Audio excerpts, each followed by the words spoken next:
We would like to acknowledge the Yuggera people and the Turrbal people as the traditional custodians of Meanjin, the lands on which we record this podcast today. We pay our respects to elders past, present and emerging. Always was, always will be, Aboriginal land.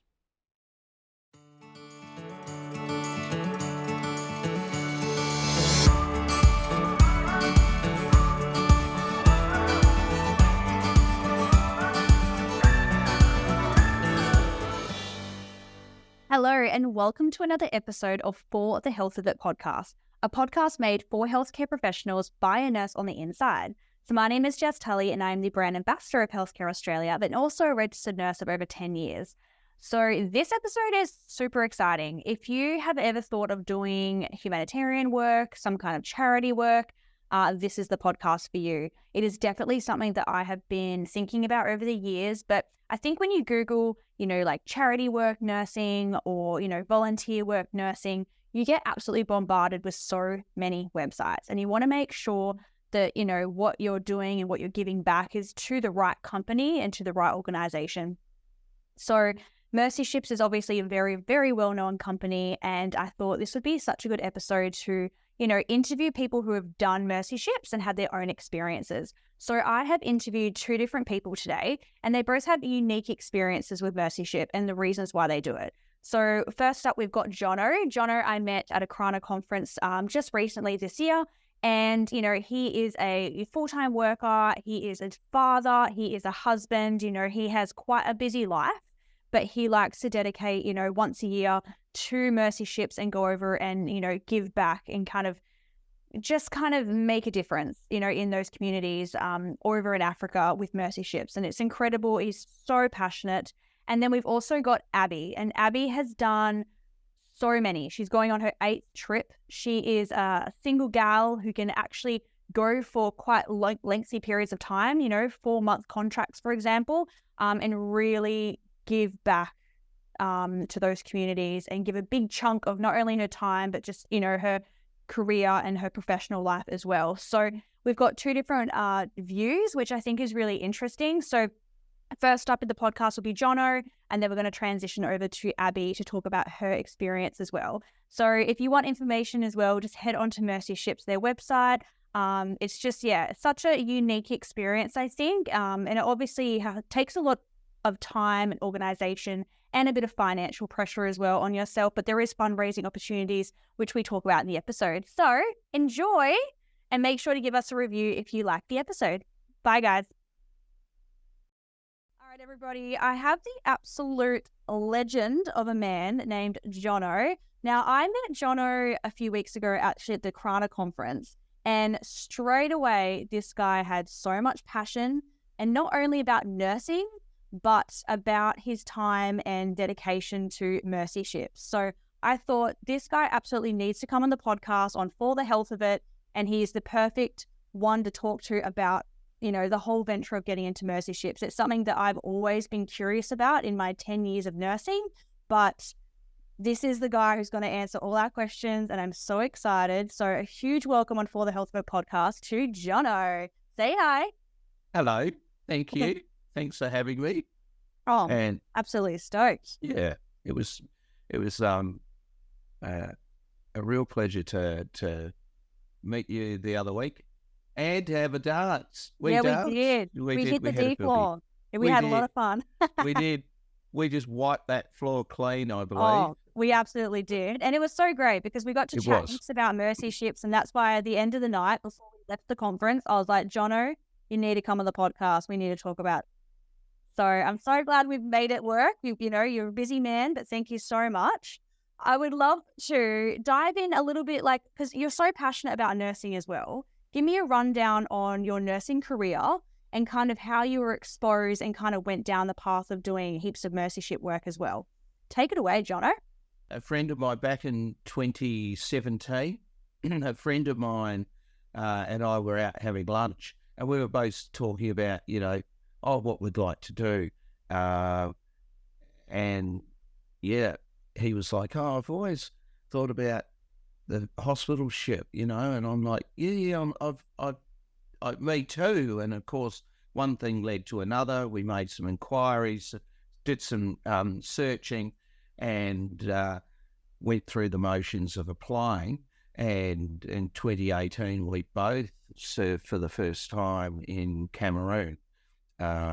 So I went, we had 2 weeks in Cameroon, and that was fantastic. Aboard the Africa Mercy. I went back in 2019 and went up to Conakry, I believe that's how you pronounce it correctly, up in Guinea, further up the coast in West Africa. And then I went for 3 weeks that time. And then in 2020, we were both going to go back, and 3 days shy of myself flying out, they cancelled the service due to the impending pandemic. Yes. So that really, and then of course, we were all up in the air thinking, well, during lockdowns and everything, are we ever going to get back? Yeah. So then last year I went back and finally got to go back to Senegal, and that was aboard the Africa Mercy. And then I went this year again when the new ship, the Global Mercy, was in port to Senegal again. Incredible. So good. So if you had to explain kind of what Mercy Ship is to somebody who has absolutely no idea, how would you describe it? How would you explain? It's an organisation that they use hospital ships as a platform of delivery, and what they do is they will sail into a country and spend 10 months of the year providing not only free life-saving surgery, but also medical capacity building. So training of some of their doctors, nurses, and medical staff locally to bolster the infrastructure, basically. But they not only do that, they'll also help rebuild or renovate, health facilities. The main goal of Mercy Ships is obviously to leave a country better off than when they found it, and it just doesn't stop there, because they have this model of care, which is like a 3-pronged or a 4-pronged approach. So they obviously there's follow-up afterwards, making sure that the training is ongoing and that everything is still okay. So it's constantly just giving back to those countries that don't have what we have, and just constantly giving back. And it's built mainly on charity, and it's a big charity organization, isn't it? So how does it keep up? How does it keep going? How does it get suppliers? How does it get people to come? Because it's all charity based. It's not like a paid work position.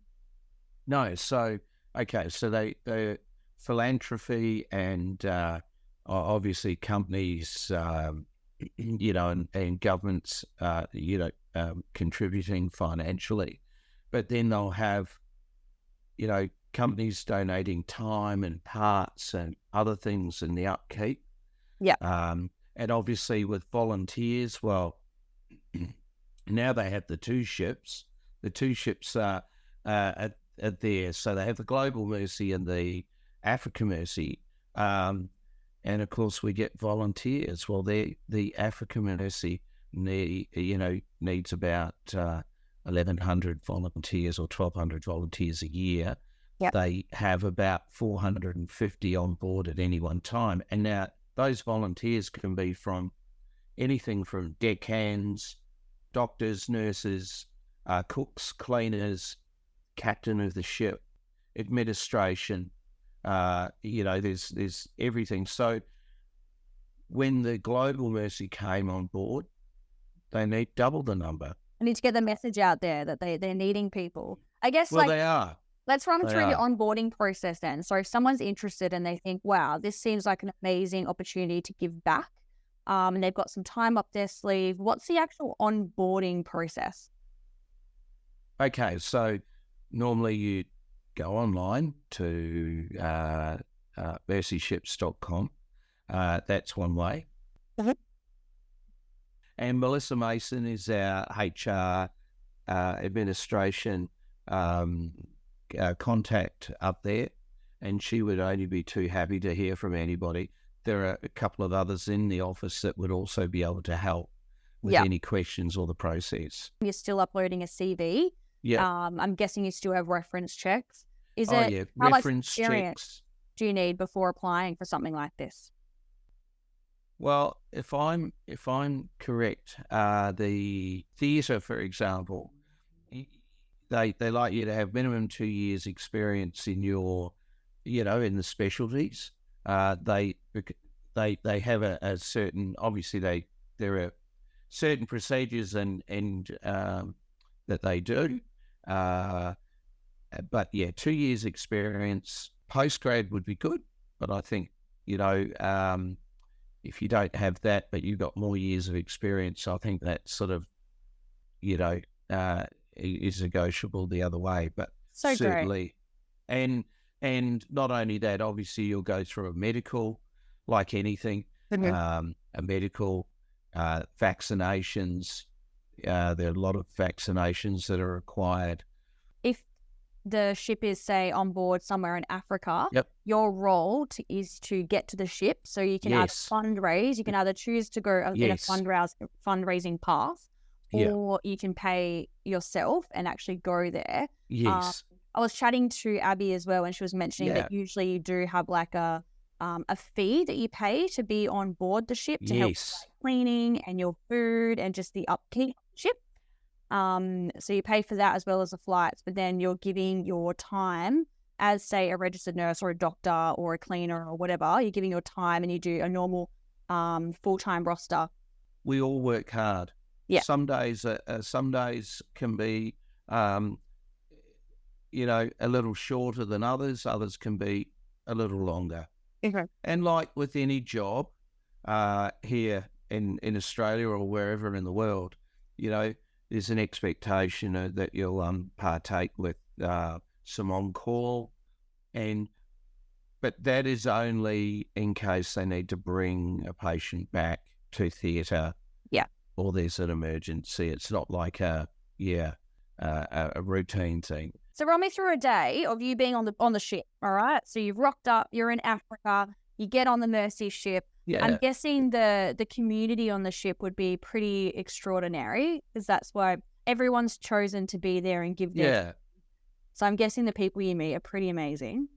Oh, look, they are. So a general day. So we'll start off.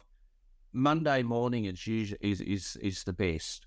Yep. Because every Monday morning they have their community meeting.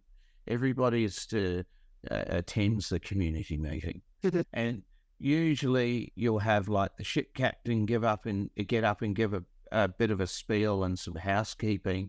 You'll have the ship security also get up and give a bit of security notice on what's going on in and around the city. Mm-hmm. And around the dock, whether there's areas around the city or just out where people might be going if they've got a weekend off. And so it is really good. The camaraderie is great. Yeah. Everyone's well supported. And all I can say is that when you go with an open mind. Mm-hmm. Don't have any expectations and you won't be disappointed. Yeah. And mark my word, when you leave for the first time, it's like something's changed. There's been you'll be a different person. Yeah. And you'll definitely need a couple of days to sort of process everything that you've seen, done. It's certainly each time I go with excitement, and when I leave, I sit on the tarmac on the plane, ready to leave to come home, and I just think, wow, it's already gone. Why do I have to go? And I always find that first few days when I come home a little difficult, It's that little bit of a culture shock, little bit of a change. And certainly when I head back to work, I always get frustrated. Well, I used to get frustrated when I had a difficult patient, because I'd be thinking, man, if you had been where I've just been for the last couple of weeks, you would be so thankful. Yeah, So, we have so it thankful. so good here, don't we? And sometimes we do. They don't realize until we've actually witnessed and seen, I guess, how some people do live and survive. They just survive every single day. The thing that I suppose pulls on my heartstrings each and every time I go is that you'll see kids in the street and they're stoned, they're unpaid, there's rubbish everywhere, kicking their soccer ball, disfigurations, might have a tumour, might have, bowed legs, might have whatever. But through it all, through the adversity, they still manage to smile. They still manage to... I love, what I do love when I go there is going for a walk of an evening around the streets. And a lot of people would say, oh, you shouldn't do that. But I've never once felt not safe. There have been a couple of times I suppose, felt uneasy, but I've never felt not safe, and I've always felt welcomed. But what I love is you'll be walking up the street and you'll have half a dozen kids running up the other side of the road. And in their own language, they're pointing out and giggling and laughing and going, white man, white man, white man, as you're running up the street and you run across the road, high-fiving. That's all they want. Yeah. The one experience that I will never forget is the one that I had in Conakry, in Conakry in Guinea. I went out walking and I walked across the road. There were, half a dozen kids.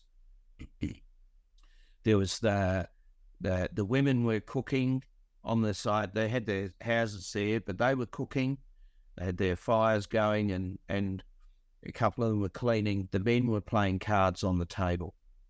And the kids came up to me and I'm high-fiving. Next thing, one of the mothers came up. And of course, I've taken my ID out and I'm with Mercy Ships. And she's like, oh, Mercy Ships, in her own language. Next thing, she's called out. Next thing, obviously, to the kids. Next thing, I've got 20 kids, not half a dozen, 20 of the local kids running around me. I had this girl of about maybe 8 pulling on my T-shirt with this wooden platform like this, popped it on the ground and she's pointing. And I said, oh, you want me to stand? No, sit. So there I am, crouched, sit. Next thing, I've got these 20 kids around me and the mum's talking in her own language to the kids. They start singing and dancing and clapping, and I'm like, what are they saying? Because they're singing in their own language. And she's saying, we love you. God loves you. Mercy Ship, we're thankful for Mercy Ships. We're, thankful for everything you do. Now, those that know me know I'm a pretty sensitive sort of bloke, and it doesn't take much to get a bit of the eyes watering. And, after about 10 minutes of this, I was like overwhelmed, overcome, and I thought, I've got to go. And I said, I'm sorry, but I'm going to have to go. And the kids are like, no. I said, yeah, I've got to go. But when I did get up, the kids, they just, big hug. Now, this is where it gets interesting. There's always one child of about 2 or 3 that's hiding behind the older sibling, too scared to come out. Well, this little one, comes up to me, puts her hand out. I high-five. I put my hand out to return. She high-fives me and then runs like anything. It was so cheeky and funny, and all the kids are having a giggle and laugh. And they'll always remember meeting you as well. Absolutely. Sorry, I could go on. No, I think it's so beautiful. I think going into a country like that, and just seeing how they live. Like, they've literally got nothing. They've got nothing, but yet you're right. They're smiling, they're thankful, they're grateful, and they're so friendly. There's a great surgeon by the name of David Chong, who comes from Melbourne. Okay. And he actually not only volunteers with Mercy Ships, but he also does a lot of work with Operation Smile, which is another organisation. I've heard about that one. Yep. So look, but David Chong is fantastic. He does a lot of the cleft lip, cleft palate, and reconstructive work. And I tell you, he is a master. I've seen a lot of his before and after photos, and you would not know that he's ever been there. It is just amazing. The other absolute legend on that ship is Dr. Gary Parker. Now, Dr. Gary Parker comes from Seattle. He has given, well over 38 years, maybe 40 years of his working career, had his family, his kids have grown up. He's very well loved and respected by everybody that's ever gone. What I do want to say is the last couple of times when I've worked with him, I've actually said to him when he's spoken to me and during the procedures, theatre, and I've said to him, I said, Gary, I still pinch myself to wonder what I have done in life to deserve such a privilege to be able to work at the table with people like yourself. And so to be where I am now in life and to have these opportunities is just amazing. And I still get goosebumps, talking about it, because it's an absolute, but I call it my little piece in the puzzle. So I'm the piece in the puzzle, and I have my own little hashtag piece in the puzzle. Well, I absolutely love the passion that comes out of you. Obviously, I saw it at the conference when I met you, not only to do with nursing, but to do with this passion of mercyship. So you were just perfect to speak to today. And I can't wait to follow your adventures as well. Madagascar next year. Like, I can just see you doing this every single year for the remaining part of your career for sure. So good on you. I think it's incredible what you're doing. Incredible. Thank you, Jess. I hope that I can do it for as long as I can. Look, it is, and it does take the other side of the coin too. Is I would love to go longer, but of course there's that other commitment of family and work. And I know when I go away, and I know this it's not to sound ungrateful, but it's time that I'll never get back the other way. But at the end of the day, when my time goes, or I'm sitting there in my retirement years, I'll know that I've done exactly what I was asked to do and what I was led to do, and that is to be, to give. And I'd like to make, contribute, I suppose, a bit of a lasting legacy in someone else's life. Mm-hmm. And that's how I do it. Beautiful. Yep. I love that. Thank you so much. You were absolutely Thank you. Just so incredible, and you spoke from the heart, and you shared some really, incredible stories. So thank you so much. Yep. And thank you for just sharing with us today. Thank you very much. Hey guys, just interrupting the episode to let you know that we have just finished part 1 where Jono was guest speaking on the Mercyship episode. Now we're going to go to part 2, which is where Abby talks about her journey with Mercyship. Enjoy! All right, everybody. So I have the gorgeous Abby with me today, who reached out to me on social media to chat about Mercyships, which got me so excited because this is a topic that I have always wanted to kind of dive into. I've always heard of Mercyships over my career of being a nurse over the last 10 years, but I didn't know anyone that was close to me, or I've never met anyone that's actually done a Mercyship kind of placement. So this is going to be the perfect episode to answer all those questions. So a big introduction to Abby on For the Health of It podcast. Say hello, Abby. Hi guys, nice to be here. Nice to come and talk to Jess and you all about Mercy Ships. Yeah, I'm keen to kind of spread the word and like let everyone have a bit of a view behind the scenes from someone that's actually been there. So That's so yeah. great. Thank you so much for this. So we had a little pre-chat before, and you actually mentioned that you're about to embark on your 8th Mercy Ship placement, which is unreal. Like, way to go. Congratulations. So you obviously are an expert and you're the perfect one to talk about this. So how did you first find out about Mercy Ships? Kind of like run me through like kind of your career of being a nurse and then kind of how you got exposed to Mercy Ships.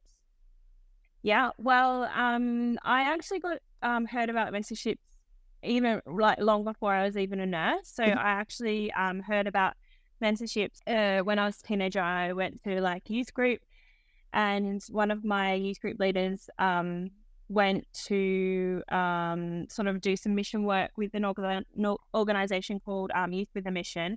And when he came back from that, he gave me a book to read, and it was written by the founder of Youth with a Mission. And so I first read about mentorships in that book. And then ever since then, I was like, oh my gosh, that would be amazing. But I didn't even really know that I wanted to be a nurse at that point, but kind of like always knew that I wanted to do something that would like be helping people kind of less advantaged. Like I always had that kind of I guess like urge to help people that weren't as advantageous the way that I grew up, or that kind of thing. So like that just kind of, when I read about Mercy Ships and that whole kind of like going out and helping people that can't afford surgeries and something like that, that really just kind of I guess like stood out to me. And I was like, oh wow, that'd be amazing to be a part of that in some capacity. Obviously after I started nursing, and then in the back of my mind, Mercy Ships had always been there.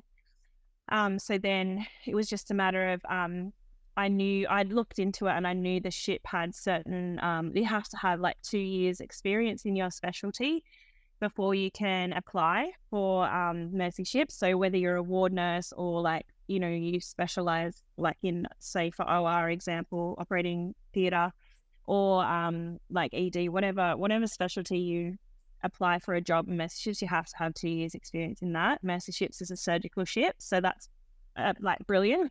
It's perfect. So then once I went into theatres, I had to do 2 years in that department to get my experience. And then as soon as I did that, I applied for Mercy Ships. So my first trip was in 2014, and I went to Congo for 3 weeks. So I kind of was a bit cautious at the beginning and just did a shorter stint.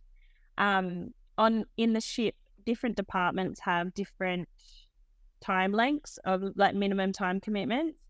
So like theatre nursing is kind of very much the same in every country and all around the world. So I think the ward nurse's minimum time commitment is now like 8 weeks, whereas theatres is only 2 weeks, which is really good. So like for like flexibility wise, also like you don't have to take a whole bunch of time off work if you can't get the time off work.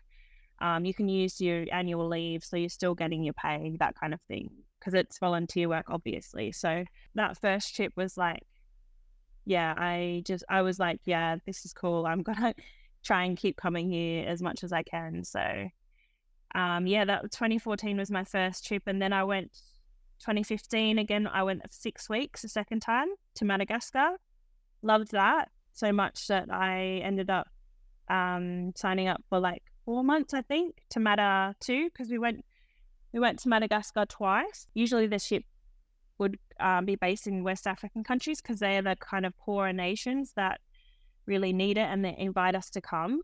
So everything has to be done very much like by the book. They have to get invited by the Ministry of Health and the government into the country. So it's all done very close, like working very closely with the government there. So like basically the way that the ship's set up is that we have on the ship we have like the five fixed operating theatres. Then we have like 4 to 5 wards with about 30 beds each, that when the patients need to be in a hospital, they're there. Some of our patients need to be in hospital for quite long, but then now we have like a step down unit, which is called the low care unit, which is like basically when patients don't need to be in hospital as such, but they need to go to appointments for like physio or like hand, like occupational therapy, like hand therapists, that kind of thing. They can just come to their like stay in the low care unit, which is more like kind of like a boarding house, not like a hospital, but then just come back for their appointments. On the Africa Mercy is a smaller ship, so we actually have what they same as the Global Mercy. We have what's called a hospital extension centre, which is on the land where patients come before their surgeries and they come and stay there to have their pre-op appointments and all that kind of stuff.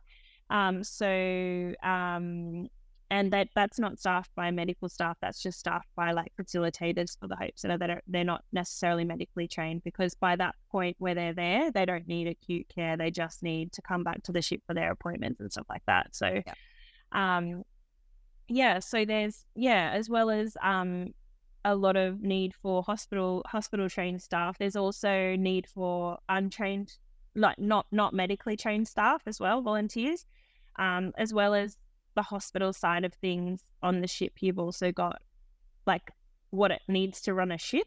So, which is kind of, weird, but it means that there's a lot of opportunities for other skilled staff like engineers, officers for the ship, because even though we're not sailing that much, because the ship is always docked, we sail twice a year, but the ship still has to run as a ship and it still has to meet the safety standards of a ship. So we've got officers on board, we've got a captain on board, you've got engineers and all that kind of stuff, and then you've got all the other aspects of the ship that need running, like galley staff, dining room staff, housekeeping staff, because all the crew stays on board. I'm excited for your 8th trip. I think it's going to be amazing. I think what you're doing and giving back to, people that are less fortunate and that are living in these conditions, and you're literally changing their lives, and what you're doing with your career is absolutely incredible. It's definitely inspired me. I've wanted to do some kind of humanitarian work for so long now, and it can be a really scary process when you're trying to look, because there's so many different sites out there, and then you don't really know what you're putting your money towards, for example. So hearing somebody who's done it themselves, who's done it for so many years, is just so awesome and so inspiring. So thank you so much. That's right. I think just to reassure anyone that's sort of listening to this and kind of tossing up whether they want to do something like this, I think with Mercy ships, the great thing about it is that it's really safe. The ship's very secure. They have a security team on board. You can't get on unless you have your scan your ID card. They've got like security at the gate. You're always sort of in a port that has exterior security as well. And then also it's like the good thing about Mercy ships is that it's a Western standard hospital that we can take anywhere. So like if people have hesitations when they think going to work in local hospitals, like what's the standard going to be like? Am I going to have to be like, are they going to have enough supplies? Are they going to have, are they doing surgeries on people with not enough anesthesia because they don't have it? Like Mercy ships are very well supplied. Like they've got like so many donors in like medical companies and stuff that donate their supplies and all this kind of stuff. So like honestly, the standard of care that we give and the standard of like the equipment that we have, like it's all up to date. It's all and so like it's reassuring in the fact that you can know that you can come to a hospital, even though it's in Africa, it's to a standard of what we're used to in the Western world. I get so much out of going to the ship. Like I learned so much. Like one of the main things about going there is that you see cases you would never see anywhere in Australia, and you learn so much, and you get to sort of become like at home in the OR. You will have patients come in, you do their surgery, you never see them again, whereas on the ship you can go to the ward, you can get to know the patients a bit, you can hear their stories, and like I don't know, they're so grateful as well. You just like get so much out of it. I get more from going there than what I feel like I give, to be honest. So, that's what keeps me going back. Sometimes you get a bit disillusioned with work here in Australia, or the craziness of it, and it's so demanding and everything like that. And sometimes you feel like patients are a bit too entitled or whatever. But then when you get a bit like over it all, and then I go back to the ship, and I was like, it just, I don't know, it fills my cup a little bit. So a lot, actually, it fills my cup. So yeah, that's why I keep going back. Oh, well, you've definitely gotten me inspired, that's for sure. You got the fire in the belly. Thank you so much. Good. Now you go and enjoy your holiday, because you deserve it, because you've got a very busy end of your year, because you're going on your 8th trip. So you need this holiday to rest and rewind, and for rest and unwind, I mean, and then get back into it and start changing lives. So you enjoy every moment. Oh, thank you so much for giving me the chance to chat about it. And hopefully if anyone's interested, they can get in touch with recruitment and go for it. Awesome. I'm sure they definitely will after this episode. Yeah. Well, thank you so much again. Right. I appreciate it. Enjoy your holiday. Thanks, Jess. And I'll definitely chat to you soon.